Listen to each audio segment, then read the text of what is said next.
Well, hello everyone and welcome to our web chat. I'm so glad all of you logged on tonight. That's really great to hear.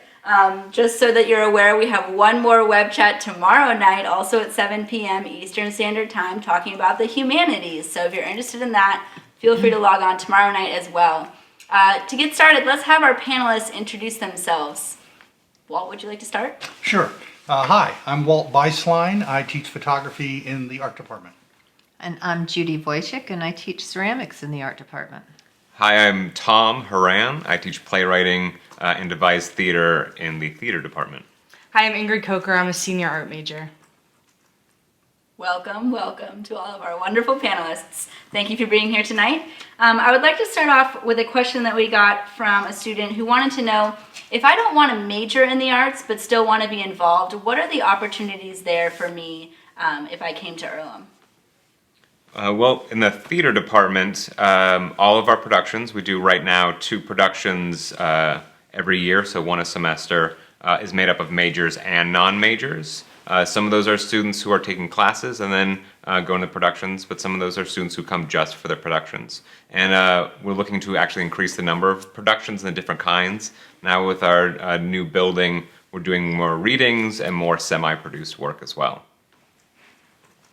And I'm TAing the Painting 1 class this semester, and several of our students are non-art majors and just taking it for fun and to meet the general education requirements also, but having a great time. What does it mean to TA a class, really quick? To be a teaching assistant, it depends. I can only really speak to the art TAing because that's what I've experienced. And I go to every class that they have, and I just assist in mostly just critiquing their work and helping them with skills. And then doing other things that my professor asks, like buying more things at Hobby Lobby and things like that. But the professor teaches the class. Right, professor teaches the class, and I will be teaching one class. I haven't decided what my assignment's going to be yet, but later on after spring break, I will be deciding. So. Nice. I use teaching assistants a lot, both in studio art classes, which is what I primarily teach, but also in art history classes, which I teach from time to time. And I find them very helpful. In the art history class I'm teaching right now on the history of photography, my teaching assistant is responsible for formulating a quiz every class based on the reading for that class, giving the quiz, grading the quiz, going over the quiz, so people know what they got right and wrong.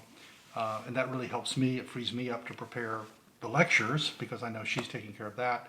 In the studio art classes, they're there, as Ingrid just said, in painting, same in photography. They're at every class. They're there to help students.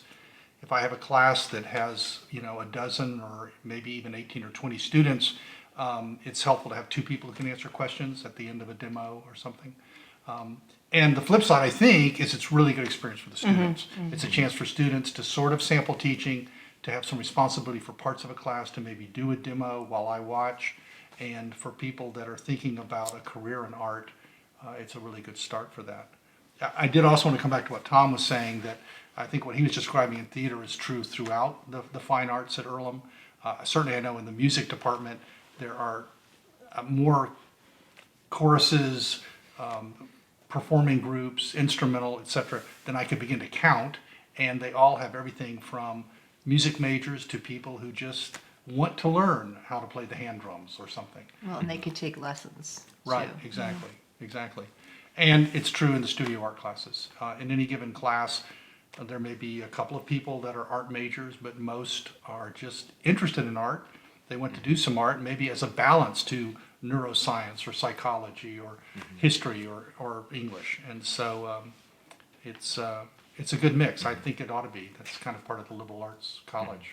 Yeah, I think we really encourage that kind of crossover between like having a geology major who comes in and takes a few theater classes. It gives them a different vocabulary to bring to the classroom, and having them interact with art students is actually really satisfying for everyone.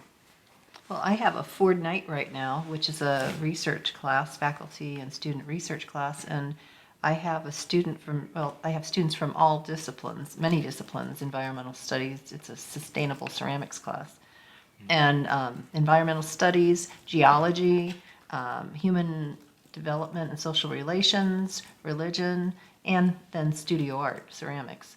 And there's just a nice interdisciplinary mix of students. And two of them have never had a ceramics class, and they're in my fortnight research class, which is pretty exciting. Could you explain a little bit more what a fortnight research project is, and how would a student become involved in one of those? Well, I'll start. I'll start, you go well, and first. then you'll add, Okay. because I'm sure I'll forget a lot of things. But usually, faculty are involved in research, and it's an opportunity for us to create a proposal, an idea of something that we want to know more about, and we invite our students to join us on that journey. And so oftentimes the students are selected, and it's a small, intimate group that work for a semester long on a research topic. Yeah, it's, I just was involved in my first one this past semester, and we have funding available under this fortnight, as we call it, fortnight project. Funding available, what it does is it allows a teacher like Judy or me to have the school hire someone else to come in and teach one of our regular courses while we do the independent research with the students. So that's why the funding is important. And so, for example, about a year ago, I was talking with our fibers and weaving instructor, and she asked if there was any way to print photographs onto cloth. And I said, I have absolutely no idea, but it's kind of an interesting idea. And she thought, well, why don't we put together a proposal and see if we could get the funding to spend a semester researching how can you print photographs onto cloth and have it be permanent, have the cloth be wearable, washable. And we got approval. We invited, you talked about how students get involved. We invited students that we knew that were not necessarily art majors, but that we knew were interested in fiber artwork or photography or both. We invited 5, so the 7 of us then spent a semester studying, and we discovered there are many ways to print photographs onto cloth. And after we had explored them all, each of us gravitated towards a different way of doing it that we liked best. And then at the end of the season, we had what I think was actually a terrific exhibition of all these photographic images on cloth. And it was very exciting to be working with the students, researching something, as opposed to sort of our being, I'm the teacher, I will impart knowledge to you. That's not really a very Earlham way of learning. It's more exploring things together. And in these, it really is that, because we went in not knowing any more than the students did about where it would take us. So we have a few new people who have joined the chat. So welcome. If you have any questions, feel free to shoot those our way through your little chat box or the question box on your screen, so that we can tailor this conversation to what you want to know about. We have here a wonderful panel who's ready for your questions. I would like to ask you guys also, Tom, you mentioned the brand new building, which opened this fall. Could you explain it, for all of your departments, and Ingrid as a student, what are some of the benefits of having a brand new building with all new spaces? Okay, I'm not going to start again. Ingrid. I can Ingrid, start. as a Okay. student, yeah.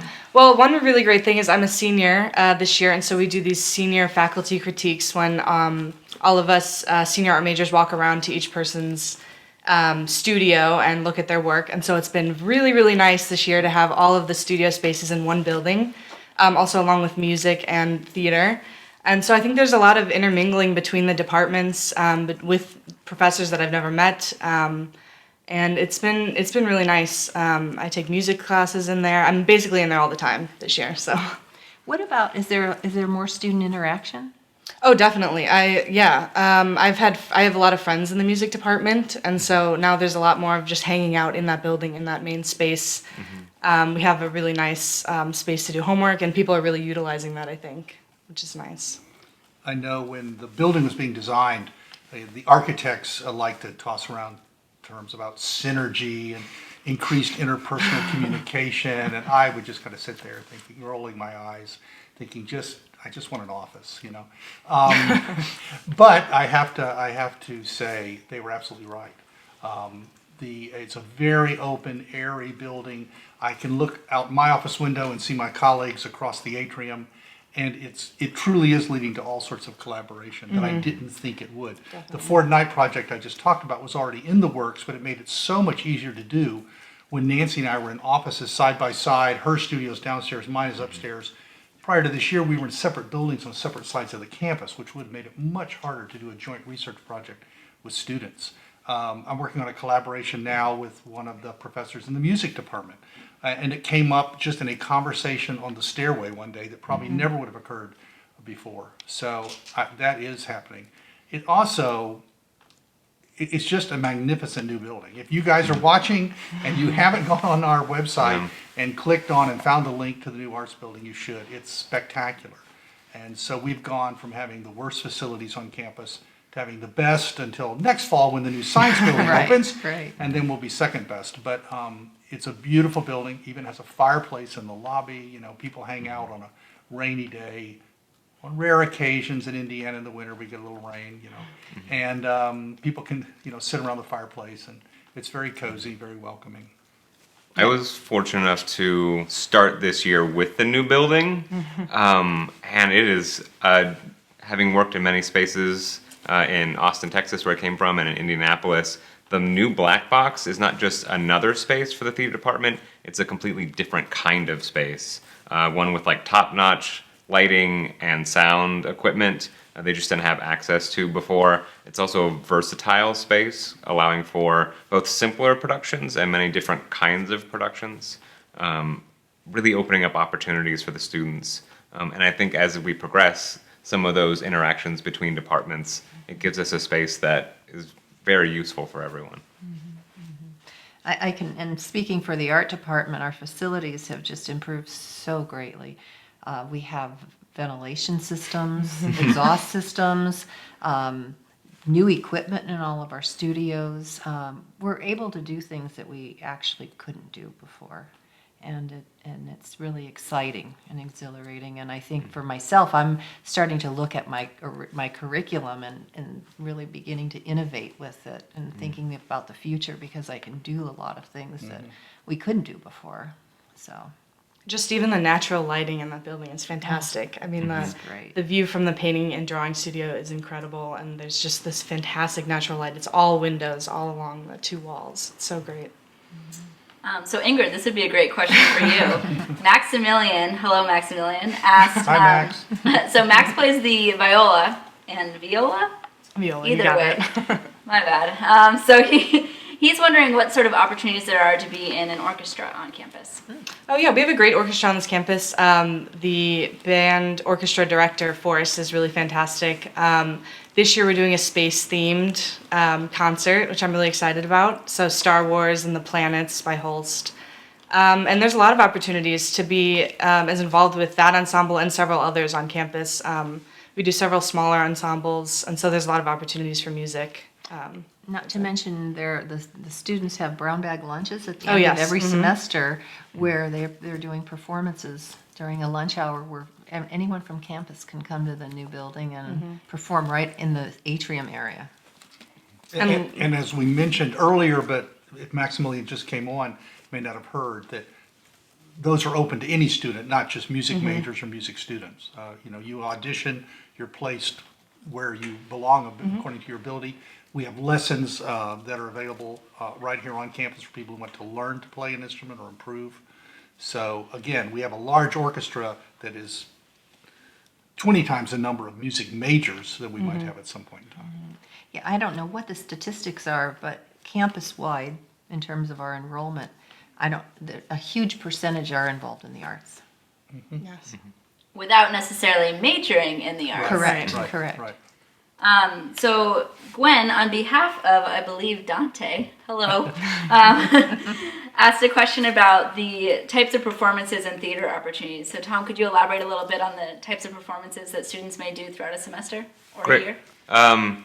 So we do have readings of plays. So the playwriting class in the fall wrote 10-minute plays, and we had actors, community members, and members of the faculty do readings of these, so like stage readings. And then we just had a week-long artist residency where a devised group called the Duplicates came in for 1 week and worked with the devising class to create a show in basically 4 days and perform that in front of a sizable house. And then every semester we do one larger fully produced show, and this year we're doing 12th Night, and that is in our Wilkinson, in our bigger space. So there's sort of different levels of, I don't know if that answered your question, if I'm not quite there. If that answers your question, can you press the little raise? There's a little button where you can raise your hand. Can you raise your hand if that adequately answers your question? And now maybe raise your hand if it doesn't answer your question. Or we'll just, oh, yes, she said yes, thank you. Great. And I think one of the charms about Earlham, I'm still getting to know Earlham, this is still my first year, is that there is so much room for specialization. So if there's a thing you want, if you raise your voice, if you make it heard, the faculty's here and wants to help make it happen. So if you feel like there's an opportunity that's not quite there, we're willing to help find that. I think that kind of fits all of us in the arts, that if you're interested in something that we aren't necessarily specialized in, we try to help you out. So one thing that I also kind of related to the new building, but also not because it's not new, there's a gallery on campus at Earlham. And what does that mean for art students to have a gallery space right on campus? There's actually two. Oh. I'll take a note about that. Yeah. And Judy and I have each had turns coordinating the primary one, which is the one I think you're referring to, which is Leeds Gallery in Runyon Center. That is, they're primarily for the art department to use for exhibitions. We normally have 9 exhibitions a year. 3 of those 9 would be exhibitions by students of student work. Once each semester, all of the classes, the current art classes, invite their students to casually pin up work in sort of an informal show of the work they're doing in the current semester.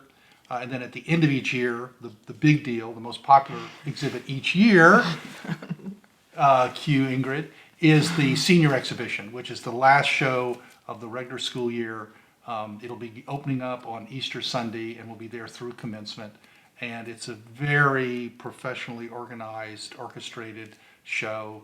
Everything from, what kind of refreshments are served at the opening to labeling, framing, lighting, all done by the students. The faculty will give advice if asked, but the students completely organize that show. So 3 shows a year. Then the other 6 shows are usually regional artists that we invite in, and in all media, and occasionally work by our own faculty.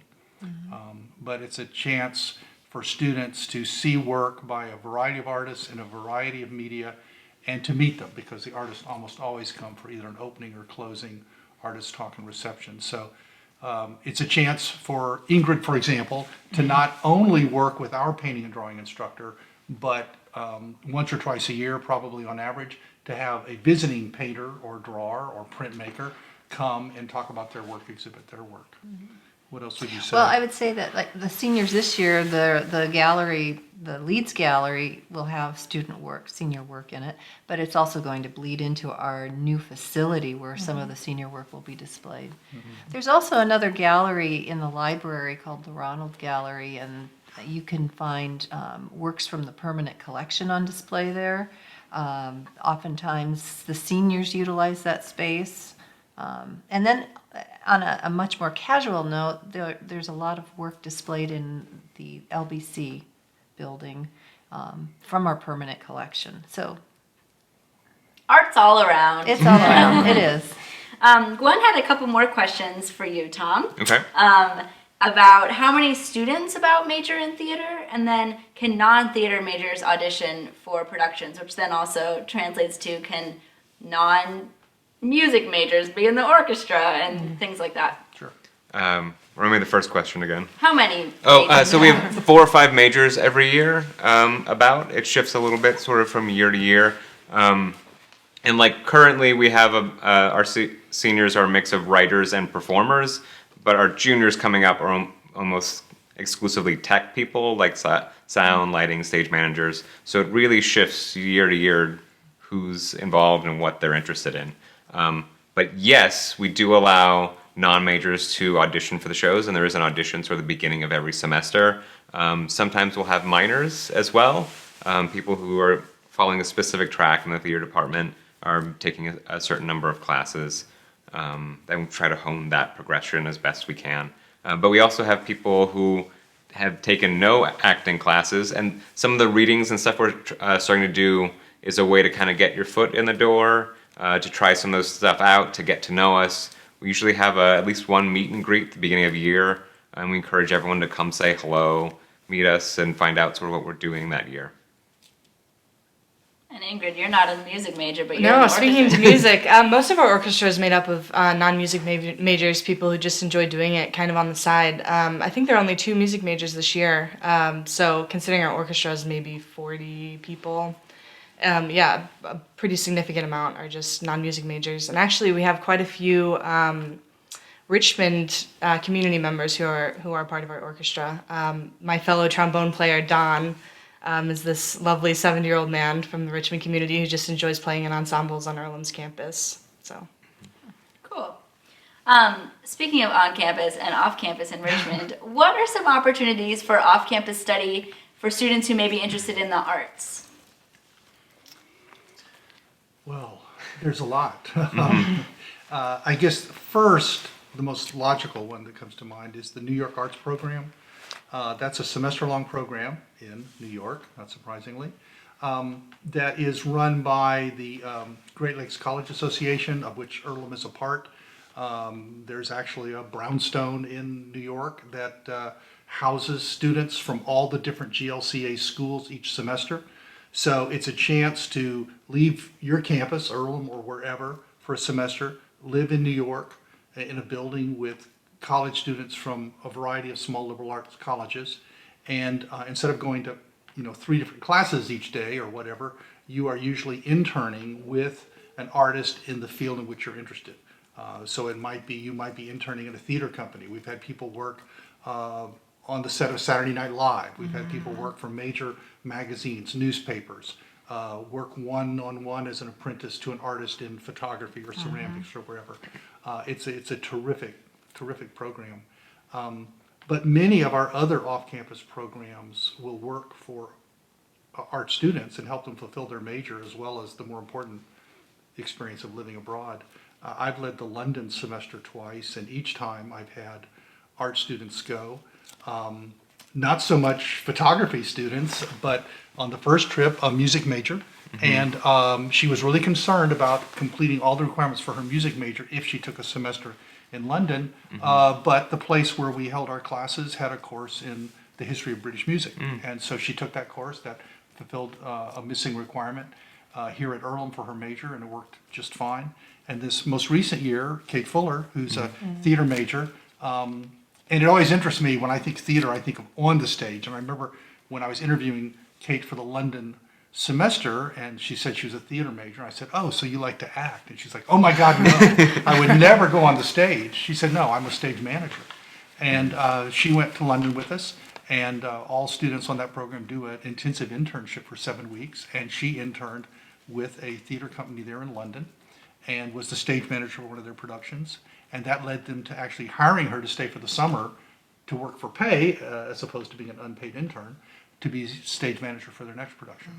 So those are just some examples. But Virtual round of applause for that student. I know, right? She's terrific. I wanted to say one thing about the New York Arts Program is one of the requirements in the visual arts, I don't know about this for theater, do they have to do an internship? I don't know. Well, for the visual arts, they're required as art majors to do an internship, and just by going to the New York Arts Program and working with you are an intern to someone, that fulfills your requirement too. So it's kind of, you're getting credits and you're doing your internship. It's a really, all things rolled into this nice little package. On the other side of the scale, if you're not going to London or New York, there's also, even in town, there's the Richmond Shakespeare Theater, which has some attachments to the school, and there's the Richmond Civic Theater, which a few of the students this semester were in production there. There's a student this year who, over the summer, she's going to be assistant directing in Indianapolis. So there's connections locally, and you can be doing both those things. And on the internship issue, a lot of our art majors fulfill their internship requirement right here in Richmond with the Richmond Art Museum, or possibly the Wayne County Historical Museum, or by working with, local artists here. So a lot of opportunities. It is a requirement, but it's also an opportunity. And I fulfilled my internship when I was abroad in Northern Ireland, which is a peace and reconciliation based program. But they were kind enough to hook me up with this art gallery there, and I worked there for a couple of weeks, and it was fantastic. So I had a great experience with that. And this May. Right, and this May I'm going on a May term that's art based. It's music, language, and art based in Florence, Italy, and I'll be participating in the drawing portion of that May term. And I'm not totally sure about the details of this, but I believe it's traveling and walking around Florence and drawing architecture. So sounds Darn. pretty fantastic. Can I go in your luggage? Can you pack me up and take me with you? Excuse me. Maximilian just asked, what is the process to get music lessons, and is it free? I know just a little bit about this. I believe there's a sign-up board, and there are scholarships for music lessons. And the music teachers come from the Richmond community, and they come in and teach you in our practice rooms in our new art building. But yes, I believe there are several scholarships for students to get lessons. So Yeah, that fits with what I know. There's a sign-up period.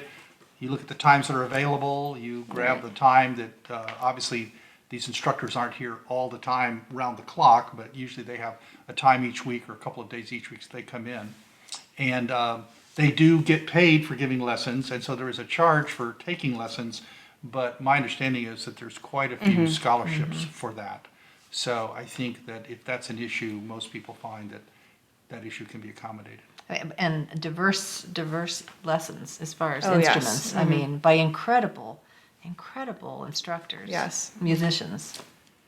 Maybe I should take one. Well, and those instructors also perform at those brown bag lunches that I was mentioning every semester at the end of the semester. And they're very proud of their local orchestra, too. Oh yeah. We have a phenomenal, for a town our size, we have a phenomenal professional orchestra. We also have an amateur community orchestra, so there's two. But the Richmond Symphony is a professional orchestra. We benefit from being so close to several much larger cities. So most of the people who perform with the Richmond Symphony are also members of the Indianapolis Symphony or the Cincinnati Symphony or the Dayton Symphony or the Columbus Symphony. And they arrange 5 weekends out of the year to be here in Richmond to perform. So my wife and I came to Richmond having lived in Houston, Dallas, New York, attending the symphony in all of those cities, and we're just amazed at the quality of the symphony here. And often I know you can get vouchers to go see Students them can go perform. Yeah, see students them can go see them free, for free. virtually every time. Yeah, Oh, can I just say something that I find extremely interesting about Richmond? sure. Is the Richmond High School, which is just maybe 4 blocks away from campus, is one of the only high schools in the country that also has a performance center and an art museum. Yeah. So That's these things we've been talking about, the amazing. Richmond Art Museum and the Richmond Symphony, both are housed in the Richmond High School, which you're right, it is 4 blocks from It's campus. just amazing, Yeah. yeah. Richmond's pretty great. Another thing I was sort of hoping you could elaborate on is what students may do after Earlham with a degree in art. Do students always go into the arts? Do they wind up doing something totally different? What are those transferable skills that you get with a liberal arts education, and what do students do with that? Wow. Well, I think from my experience, I've had any number of outcomes, from students working with other potters to working at an art center that offered classes and they became teachers at that specific place. One student went down to North Carolina and ended up teaching art at a Quaker boarding school. On another note, what I tell my gen ed students that are taking their art requirements is that when you get a job and need to work for the rest of your life, you need to find something that's going to feed your soul. And I think that everyone gets burned out, no matter how much you love your work. Well, Why did I you mean, point at me? I didn't mean you to. But you know, you have to do something for yourself because Yeah. you do a lot of working in your life, and so finding something that feeds you, like performance, whether it's an instrument or the performing arts, the drama or something, is a really invaluable sort of tool to have. As a child of the 60s, I have to confess that my current favorite story is someone who graduated a year ago as a photo major, who is now the photographer for a legal marijuana dispensary in Oregon. So she's using Who her is that? degree. A little more seriously, another from the same year is now at the San Francisco Art Institute working on her MFA.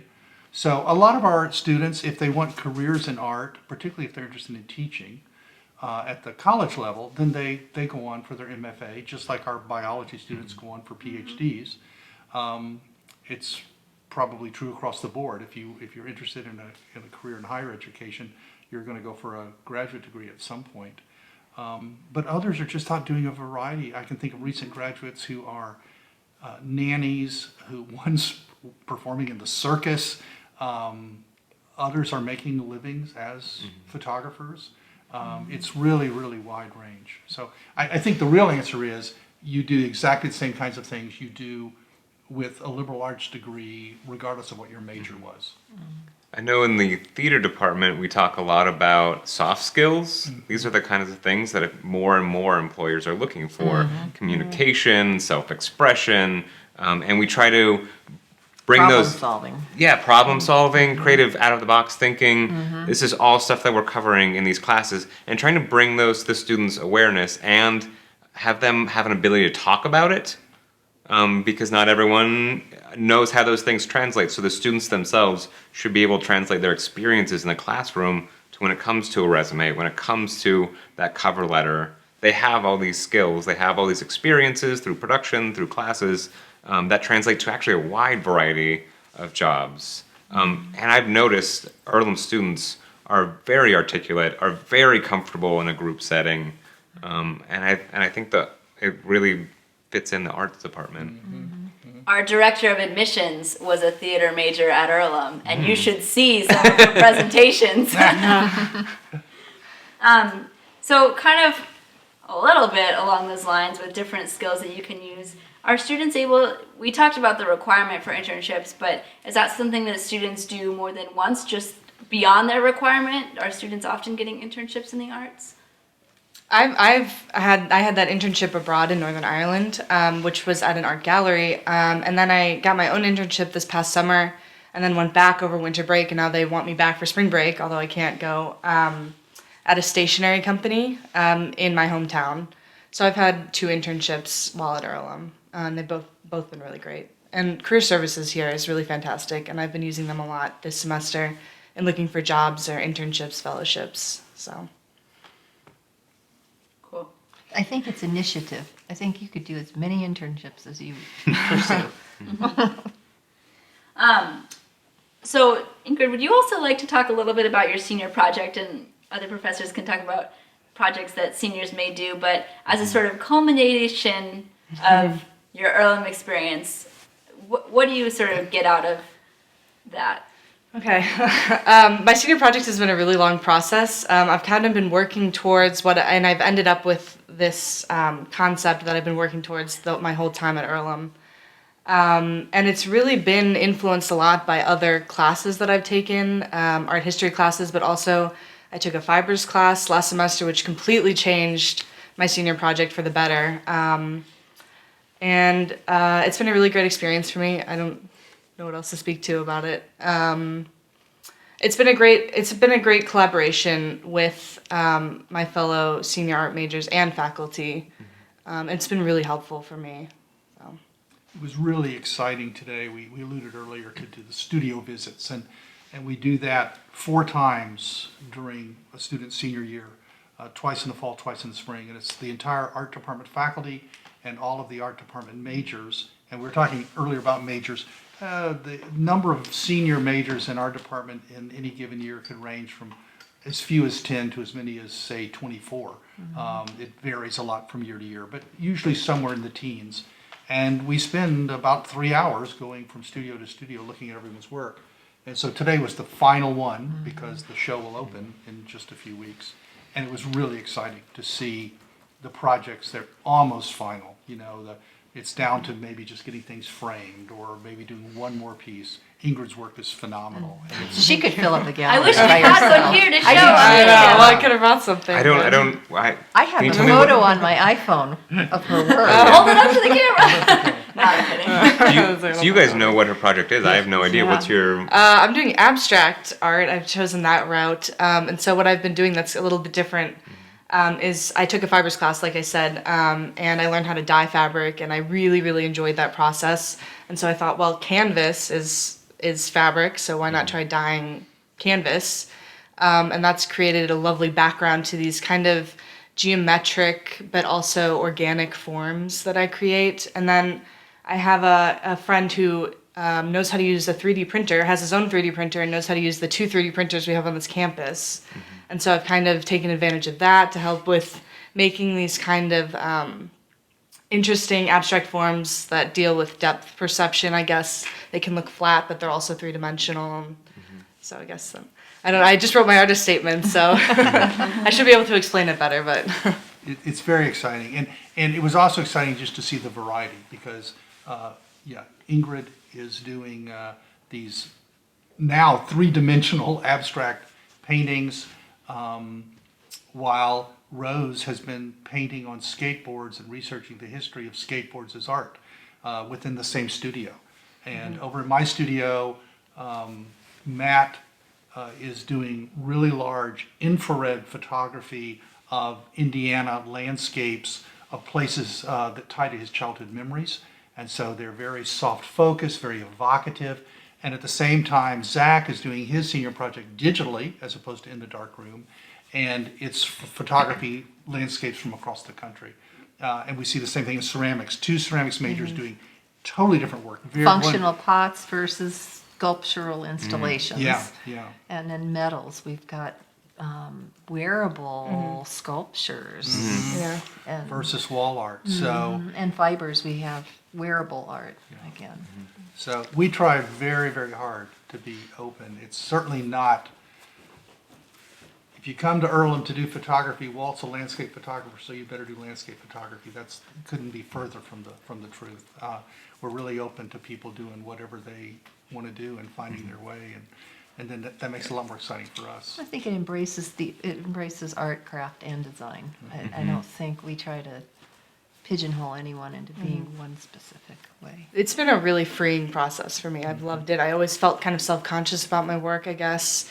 And I've just felt that this year I've had a lot of chances to experiment the way that I wanted to, and I've had a lot of great results from doing that. So I'm really happy about it.